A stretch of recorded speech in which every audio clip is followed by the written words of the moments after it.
Shalom, saudaraku. Selamat malam.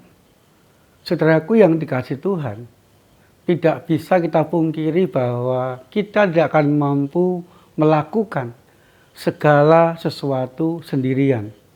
Kita membutuhkan orang-orang sekitar kita untuk memperlengkapi kita, agar kita mampu menjalani semuanya dengan baik. Untuk itu, mari kita hidup dengan saling percaya dan bekerja sama dengan orang-orang sekitar kita.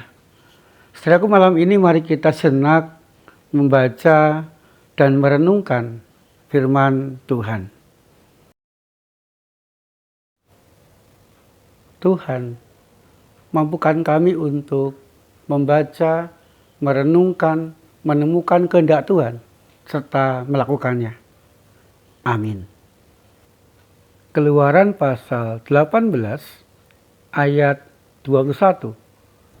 Namun, dari seluruh bangsa ini harus kau cari orang-orang yang terampil dan takut akan Allah, orang yang terpercaya dan yang benci kepada suap.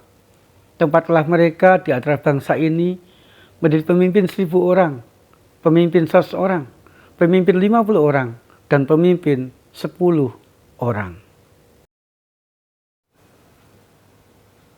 Saudaraku yang dikasihi Tuhan, sehebat apapun kita, sekuat apapun kita tidak akan mampu melayani, kita tidak akan mampu menjalani, kita pun juga tidak akan mampu menjalankan tugas-tugas kita sendirian.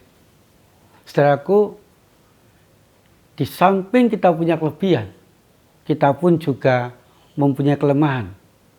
Sehingga saudaraku, di dalam pelayanan, di dalam kehidupan, di dalam melaksanakan tugas-tugas kita membutuhkan orang-orang sekitar kita yang akan membantu kita, yang akan memperlengkapi kita, yang akan bekerja sama dengan kita, saling menguatkan seorang dengan yang lain, sehingga bersama-sama kita mampu melayani dengan baik, bersama-sama menjalani kehidupan dengan baik, bersama-sama melaksanakan tugas-tugas pekerjaan kita dengan baik. Demikian juga dengan Musa, saudaraku.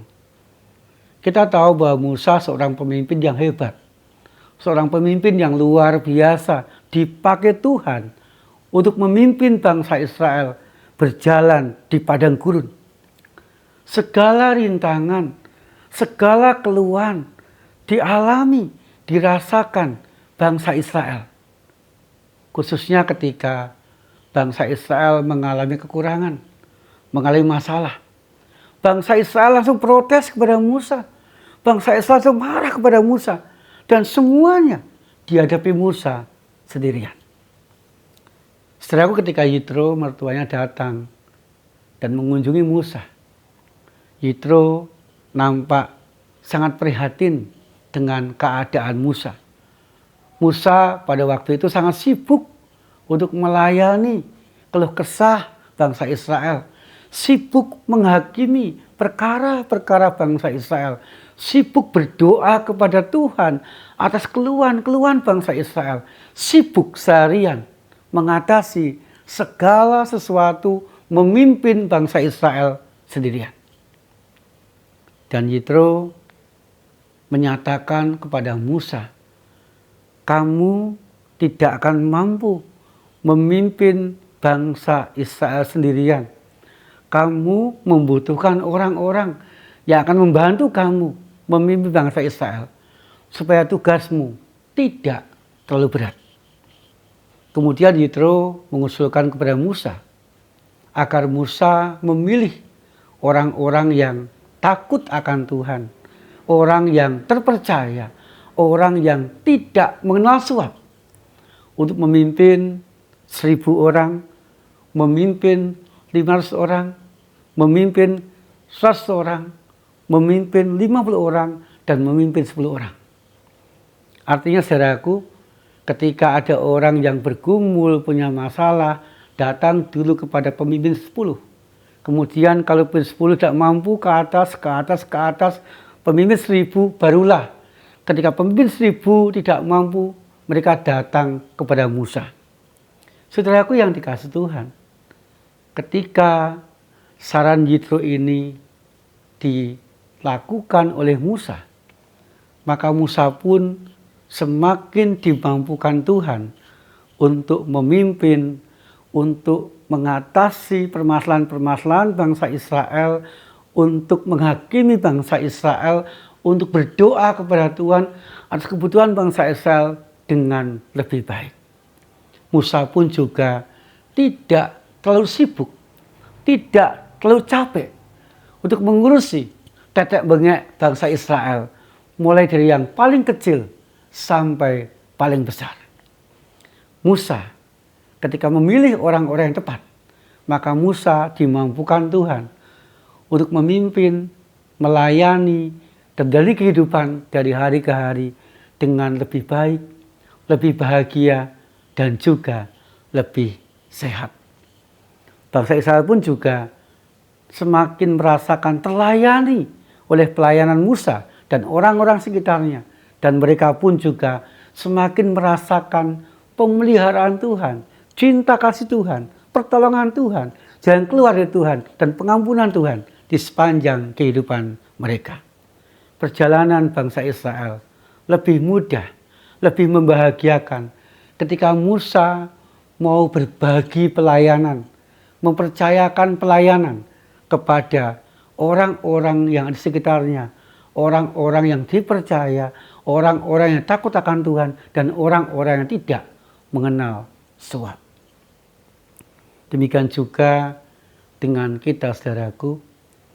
Seperti di awal yang saya katakan bahwa walaupun kita ini kuat, walaupun kita ini punya segala sesuatu, tetapi di balik kekuatan kita, di balik segala sesuatu yang kita punya itu, kita punya kelemahan. Dan kelemahan itu kadangkala membuat kita tidak mampu menjalani kehidupan, tidak mampu menjalankan tugas-tugas, tidak mampu melayani seorang diri. Saudaraku, kita membutuhkan orang-orang sekitar kita. Mari dalam segala keadaan kehidupan kita, dimanapun kita berada, yang pertama, mari kita mencoba untuk mempercayai orang dalam kehidupan kita. Kemudian yang kedua, mari kita menjadi orang yang mau bekerja sama dengan orang-orang sekitar kita.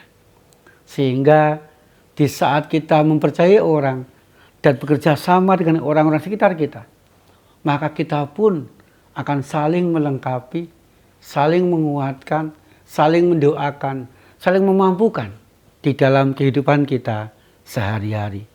Saudaraku, biarlah kita senantiasa berbagi dalam pelayanan dan dalam kehidupan, dimanapun, kapanpun, dan dalam keadaan apapun di sepanjang kehidupan kita masing-masing. Amin. Saudaraku yang dikasihi Tuhan, mari kita mengakhiri renungan malam hari ini dengan berdoa. Tuhan, kami rindu biarlah kami semakin menyadari bahwa kami ini mempunyai kelemahan kami masing-masing. Kami tidak mampu menjalani hidup kami. Kami tidak mampu melaksanakan tugas-tugas kami. Kami tidak mampu melayani Engkau, melayani orang-orang sekitar kami sendirian. Mampukan kami ya Tuhan untuk bekerja sama, saling menguatkan, saling menopang seorang terhadap yang lain. Kami berdoa ya Tuhan, agar pelayanan di gereja kami masing-masing membawa sukacita, membawa berkat, dan membawa kebahagiaan kepada setiap anggota jemaat yang Tuhan percayakan di dalam gereja kami masing-masing. Mau sembuhkan ya Tuhan, saudara kami yang sakit, agar mereka mengalami pertolongan dan mendapatkan kesehatan dari Tuhan. Terima kasih ya Tuhan Yesus, kami panjatkan doa kami ke dalam satu nama, Tuhan Yesus Kristus. Amin. Saudaraku, selamat menikmati kebahagiaan dan kerukunan bersama dengan orang-orang sekitar kita. Tuhan Yesus senantiasa menyertai dan memberkati kita.